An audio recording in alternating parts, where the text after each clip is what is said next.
Vous pensez tout savoir sur les continents disparus? L'Atlantide? Vous allez voir. Et si je vous disais qu'un autre continent, encore plus mystérieux, se cacherait sous l'océan? Un continent qui relierait l'Afrique à l'Inde et même à l'Australie, un monde perdu baptisé la Lémurie. Certains disent Goffernan qu'il a abrité une civilisation avancée, bien avant la nôtre, d'autres que c'est une pure invention. Mais la vérité est bien plus étrange. À la fin de cette vidéo, vous saurez exactement d'où vient ce mythe et pourquoi il fascine encore aujourd'hui. Alors, la Lémurie, c'est quoi exactement? Imaginez un immense pont terrestre, aujourd'hui englouti sous l'océan Indien. L'idée est simple. Des terres qui auraient permis aux animaux, et peut-être même aux premiers humains, de voyager entre des continents maintenant séparés par des milliers de kilomètres d'eau. Une théorie fascinante, mais extrêmement controversée. Pourquoi? Parce que la science moderne a une toute autre explication pour ces migrations. Pourtant, le mythe persiste. Il a muté, évolué, pour devenir bien plus qu'une simple hypothèse scientifique. Il parle de sagesse ancestrale, de technologie perdue et de secrets cosmiques. Mais pour comprendre comment on en est arrivé là, il faut remonter le temps. Pas à une époque préhistorique, mais au XIXe siècle. L'idée de la Lémurie ne vient pas d'un explorateur ou d'un archéologue, mais d'un zoologiste britannique. Son nom, Philip Sclater. En 1864, Sclater est perplexe. Il étudie les lémuriens, ces petits primates qu'on ne trouve à l'état naturel qu'à Madagascar. Mais voilà le problème. On retrouve aussi des fossiles de leurs lointains ancêtres en Inde et en Malaisie. Comment ont-ils traversé l'océan? À l'époque, la tectonique des plaques n'est pas encore connue. Alors Sclater propose une hypothèse audacieuse. Il devait exister un continent pont, une terre reliant ces régions. Il décide de le nommer la Lémurie, en l'honneur des Lémuriens. C'est une idée purement scientifique, une tentative d'expliquer une anomalie biologique. D'autres scientifiques, comme le biologiste allemand Ernst Haeckel, reprennent l'idée. Pour lui, la Lémurie pourrait même être le berceau de l'humanité. L'hypothèse gagne en popularité. Elle est publiée, discutée dans les cercles savants. Des cartes de ce monde perdu commencent à apparaître. Le détail qui dérange, c'est qu'une autre vision du monde est en train de naître et elle va s'emparer de la Lémurie pour la transformer à jamais. C'est là que le mythe bascule. Une femme va prendre cette hypothèse scientifique et la projeter dans une dimension totalement différente. Son nom, Helena Blavatsky. Fondatrice de la Société théosophique. Elle cherche à synthétiser les religions et les philosophies du monde en une sagesse primordiale. Dans son livre La doctrine secrète, publié en 1888, elle intègre la Lémurie à sa cosmologie. Mais sa Lémurie n'a rien à voir avec celle des scientifiques. Pour Blavatsky, les Lémuriens n'étaient pas de simples primates. C'était l'une des races racines de l'humanité. Des géants asexués, télépathes, qui vivaient en harmonie avec la nature. Leur civilisation aurait été détruite par un cataclysme volcanique. Coïncidence? Peut-être pas. Après Blavatsky, d'autres occultistes et auteurs du mouvement New Age vont enrichir le mythe. La Lémurie devient une sorte de paradis perdu, une utopie spirituelle. Elle n'est plus dans l'océan Indien, mais parfois dans le Pacifique. Elle devient le symbole d'une humanité originelle, pure, que nous aurions perdue. La science, elle, a depuis longtemps abandonné l'idée d'un continent englouti, expliquant les migrations animales par la dérive des continents. Aujourd'hui, ceux qui croient en la Lémurie citent souvent 3 types d'indices pour appuyer leur théorie. L'indice numéro 1, les structures sous-marines, des photos satellites et des relevés sonars de l'océan Indien montreraient des formes étranges, des lignes droites, des angles qui ne semblent pas naturels. Certains y voient les ruines de cités lémuriennes englouties par les flots. L'indice numéro 2, les similitudes culturelles. Il existerait des liens surprenants entre les mythes, les langues et les traditions de peuples très éloignés, de l'Inde à l'Australie, en passant par Madagascar et les îles du Pacifique. Comment expliquer ces ressemblances sans un contact ancien via un continent aujourd'hui disparu? C'est une piste intéressante. Enfin, l'indice numéro 3, les traditions orales. De nombreuses cultures créées à travers le monde parlent d'un temps ancien, d'une terre ancestrale, d'un grand déluge qui a tout anéanti.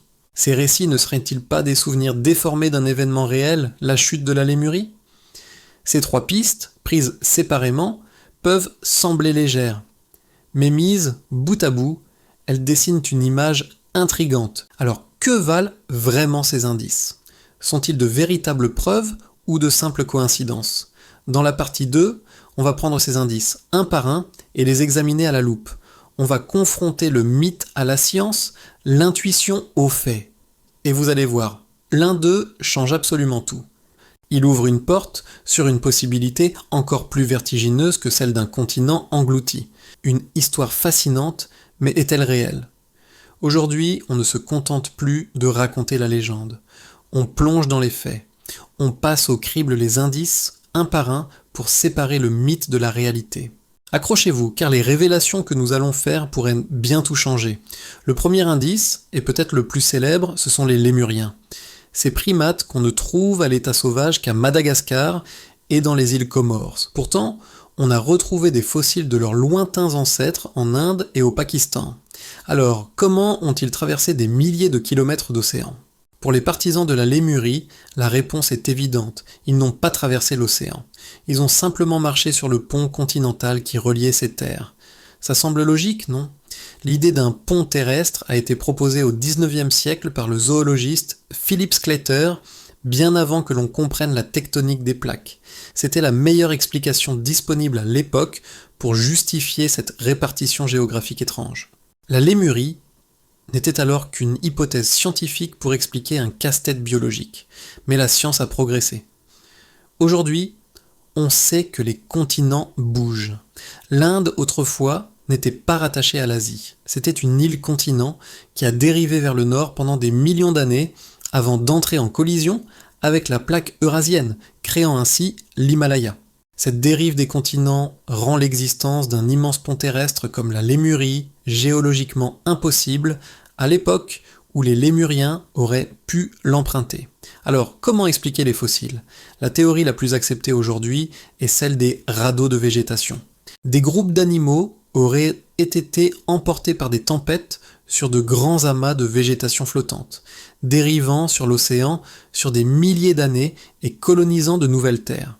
C'est moins romantique qu'un continent perdu, mais scientifiquement plus plausible.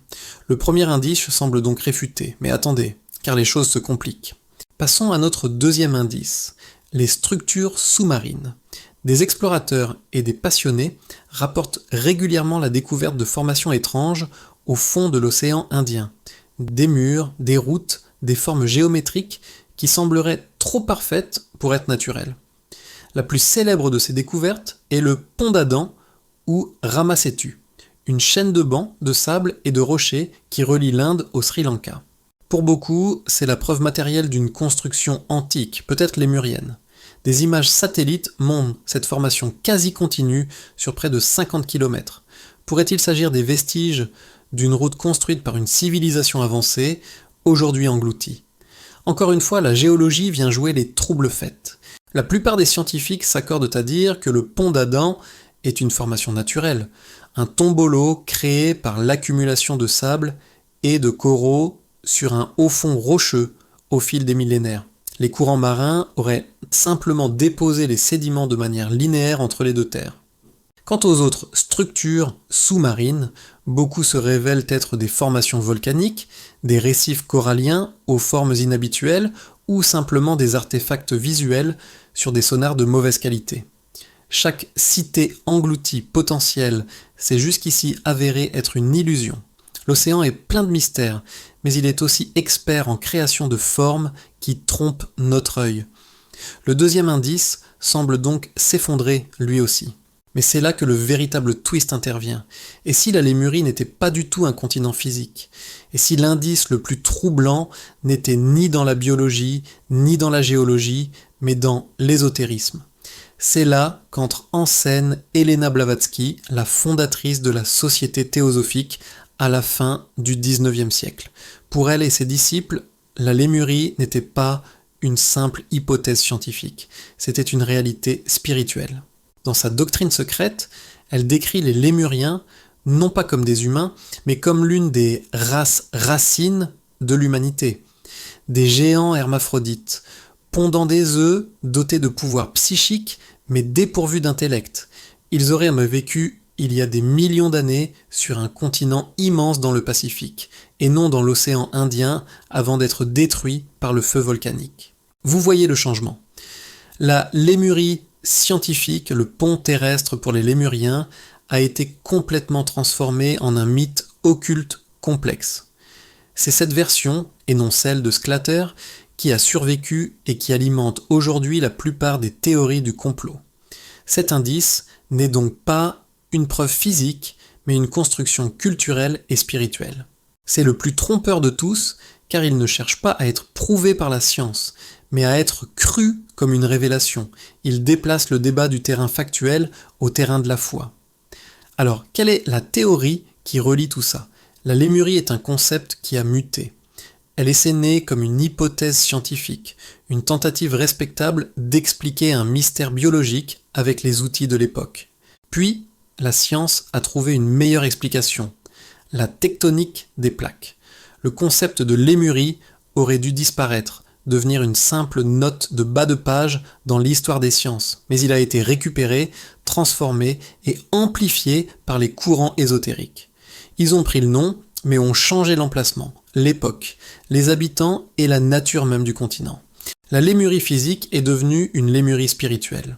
Le pont pour les animaux est devenu le berceau d'une humanité mystique. C'est l'histoire d'une idée scientifique réfutée qui a trouvé une seconde vie, beaucoup plus puissante, dans le monde du mythe et de la spiritualité. Au final, la Lémurie n'a probablement jamais existé en tant que continent physique tel qu'on l'imagine. Les preuves scientifiques pointent toutes dans la direction opposée. Mais son histoire nous en dit long sur notre besoin de croire en des mondes perdus, en des origines grandioses. La légende de la Lémurie continue de vivre, non pas sous l'océan, mais dans notre imaginaire collectif.